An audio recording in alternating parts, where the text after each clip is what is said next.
If you are the Republican leadership, and this is what your goals are, your goals are to give huge tax breaks to the very richest people in this country.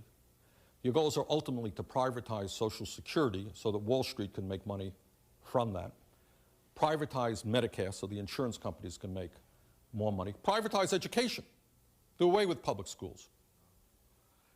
If those are your goals and you said that to the American people, you think you get a lot of votes? There are many members of the Congress today, Republicans, who not only will not raise the minimum wage, which is $5.15 an hour, you know what they will tell you, honestly?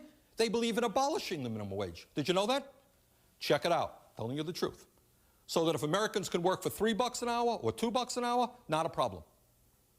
Now, if you had an agenda like that and you went before the American people, tax breaks for the rich, destruction of Medicare, destruction of Social Security as we know it, lowering the minimum wage or abolishing it, how many votes did you think you'd get?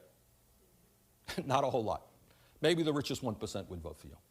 But that's not a lot of votes. So what do? I've got a problem.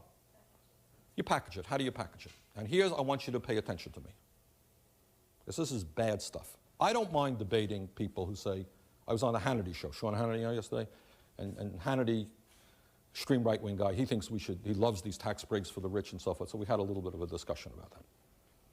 Actually, it was a loud discussion, matter of fact.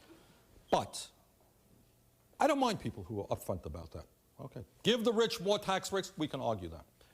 But that doesn't win you elections. So this is what you do.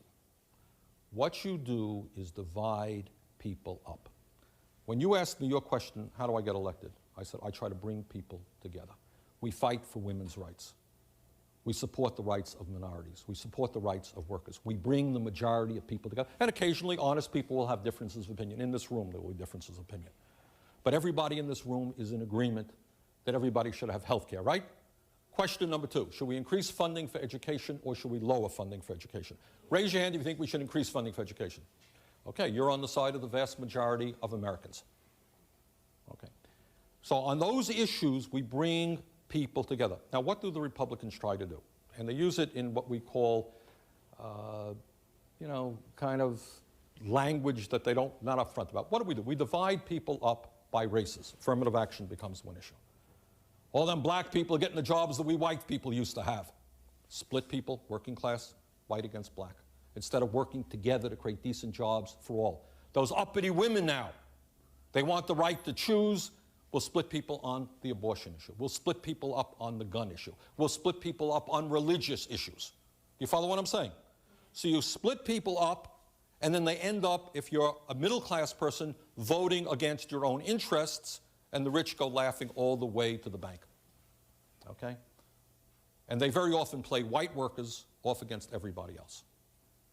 And we try to bring people together to say, look, we're all in this boat together, whether you're black or white, whether you're Hispanic, whether you're Muslim, whatever you may be. Everybody needs health care. How do we create a health care system that works for all people? Not divide people up. Everybody knows that the kids, young people, do not make it into the middle class unless they have a decent college education. So how do we make college education accessible to all people? Not an expensive proposition, a tiny, tiny fraction of the president's tax breaks for the rich, if we put into financial aid, would make sure that every young person in this country could go to college without going deeply into debt. You know what? The vast majority of the people support us. But in order to do that, we've got to bring everybody together. And many of these, not all, and I'm not here to disparage all Republicans. Some very decent people happen to be conservative. I respect that. But some people who I don't respect will play off women against men, black against white. Oh, the gay issue, very, very big issue, okay? Straight against gay, right? We're all supposed to hate gay people, so we split that group up. And then the argument, some of us are not patriotic. We had concerns about the war in Iraq. I voted against giving the president authority to the war in Iraq. Well, that makes us unpatriotic. We hate America. Divide those things up. And that's how they succeed. And they succeed with the help of the media. Because the media will not talk about how, in a sense, the common problems that Americans face and how we bring people together. And that's what I believe. I believe that on issues like everybody in this room thinks, I think, that instead of giving tax breaks to the rich, we should increase federal aid to education. Anyone disagree with that? Well, you know what? Most Americans agree with that. All of you think that every American should be entitled to health care. I suspect most of you think we should not have a trade policy which allows corporations to throw American workers out on the street and run to China. Most Americans agree with that. And our job is to bring people together on common interest. And some of these extreme right-wing people, you watch the issues that they talk about. Affirmative action they use to divide. The issue of abortion they use to divide. The issue of guns they use to divide. And our job is to say, let's focus on basic economic issues. How do we expand the middle class? This is a great country. Why is it the average American is working longer hours for low wages than 30 years ago? Let's talk about that.